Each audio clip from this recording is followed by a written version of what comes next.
বেলের মাঝের অংশ থেকে বেলের খোসার সঙ্গে যে শক্ত শক্ত অংশ লেগে থাকে সেটা খেতে আরো বেশি মজা লাগে। তাই তো মাঝের অংশ দিয়ে শরবত বানালাম। আব্বু আজকে একটি বেল আনায় আমার কাছে দিয়ে বললেন যেরকমের ইচ্ছে সেভাবে খাও। তাই আব্বু প্রথমেই বেলটাকে ফাটিয়ে দিলেন।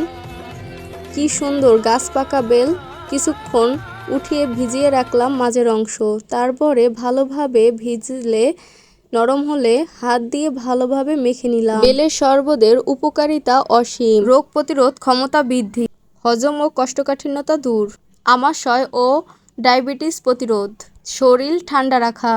বেলটা অনেক মিষ্টি ছিল তাই সামান্য পরিমাণের চিনি দিয়ে নিলাম। আমি চিনি দেওয়ার সময় আম্মুকে বললাম যে একটু লবণ দাও। আম্মু বলে আরে বোকা, শরবতে কি কেউ লবণ দেয় নাকি। তারপরে ভালোভাবে নাড়াচাড়া করে নিলাম।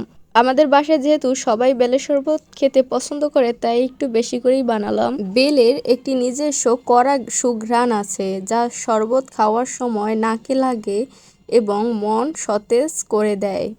আব্বুকে নিয়ে শরবত দিলাম। আব্বু তো খুবই খুশি হলেন এবং বললেন যে অনেক মজা হয়েছে। প্রচণ্ড গরমে এক গ্লাস বেলের শরবত খেলে শরীর মুহূর্তেই ঠান্ডা হয়ে যায়। বেলের নিচের অংশ রেখে দিয়েছিলাম। তারপরে আব্বু বেলের অংশ কুড়িয়ে কুড়িয়ে আম্মুকে দিচ্ছিলেন ও নিজেও খাচ্ছিলেন। এই নিচের অংশ খেতে অনেক মজা লাগে, শক্ত শক্ত, যা স্বাদ অন্য রকমের।